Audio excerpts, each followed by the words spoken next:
This next comedian is from Canada. Welcome to the twisted imagination of Bobby Mair. Wow.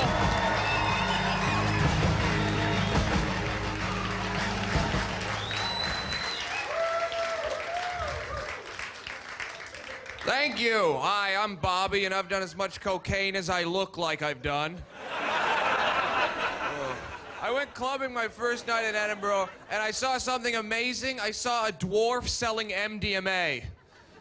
He just came up to me and was like, hey, you want to buy some MDMA? I was like, no, clearly I'm high enough. I'm seeing a dwarf selling MDMA. Like, I am on the right level. Because it takes balls to be a dwarf drug dealer. Like, I'm afraid to be a drug dealer because any of you could stab me and take my drugs. If you were a dwarf drug dealer, at any point, someone could just come along, pick you and your drugs up and take you away. And you can't do anything. And then I ended up having this one-night stand, and during sex, this girl really scratched my back a lot, like she dug her nails in. And then afterwards, she calls a cab.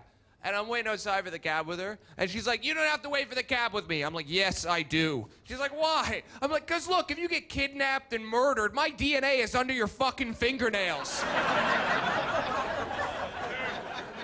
And I don't seem like the kind of guy that wouldn't kill a chick. Like, I know what I am. I was walking down the street and this crowd of kids kept shoulder checking me really hard. So I said, hey, kids, stop touching me. You're violating my parole. And I have a bit of a cold right now. The worst part for me about having a cold is when you smell women's hair on the bus, they can hear you.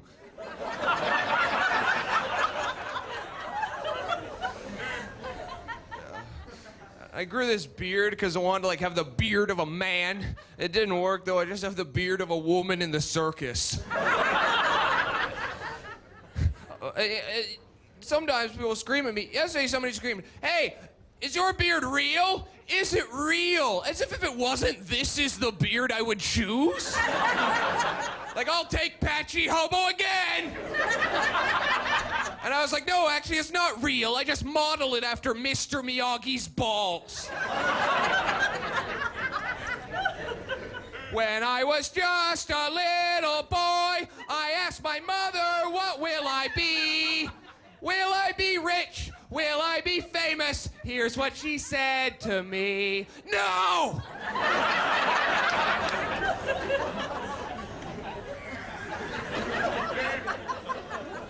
That's what she said. When I was a kid, I wanted to be a superhero. That was my dream. I'd watch Spider-Man, and I realized, oh, his parents are dead. Then I was watching Batman, and I was like, oh, his parents are dead too. Then I was watching Superman, and I was like, oh, his parents are also dead. And then the next day, I was just sitting there staring at my shitty parents, realizing they're the obstacle to me having powers. Like, yeah, you guys gotta get out of the way. I hope the roads are icy tomorrow and you die so I can learn to fly. And I love X-Men. My favorite X-Men is Professor Xavier, because that guy's in a wheelchair, but he can move things with his mind. But that's what I never understood. Like, if you can move a huge building with your mind, shouldn't you be able to move your legs with your mind?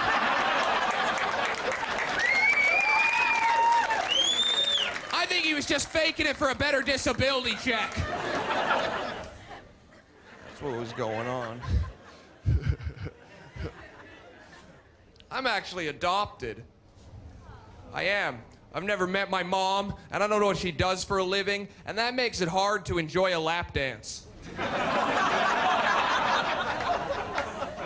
Some guys want some beautiful stripper. I just want one that doesn't have my nose. That's all I'm looking for. And I was adopted into a dysfunctional family. That's bad luck.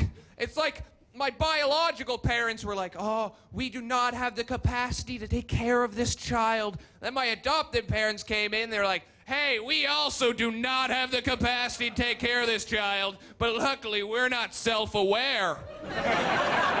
Come here, baby Bobby.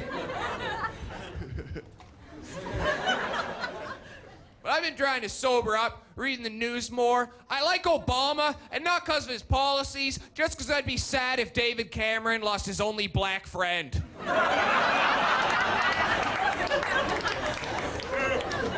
But I have an idea. I want you all to tell me what you think. I think that every person who lives in the Middle East should get to vote in the U.S. elections. Because it really, really affects them. Like, more than you, more than anyone else. Like, if you're a guy in America, who gets elected is just really a figurehead you blame your problems on. But if you're Ahmed in Afghanistan, it fucking matters.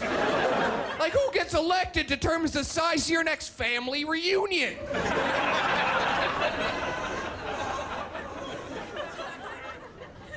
So I'm mentally ill. But I'm on meds now. I'm very medicated. And when I'm not, I have weird bursts of rage. Even weirder than you've seen already.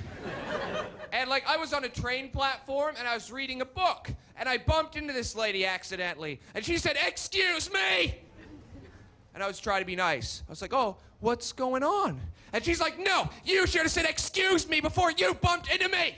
And you have to understand, when someone annoys me, I just want instant revenge. And right as she said that, a train came. And all I wanted to do was jump in front of the train, then look her in the eyes and say, "You know, lady, this is all your fault." And then die. And then I want my tombstone put on her front lawn. And it's just gonna say, Bobby Mair, 1986 to 2013. Excuse me! And then you'll all read that in the paper and be like, that guy took that joke too far. I'm Bobby Mair. You guys have been great. Thank you.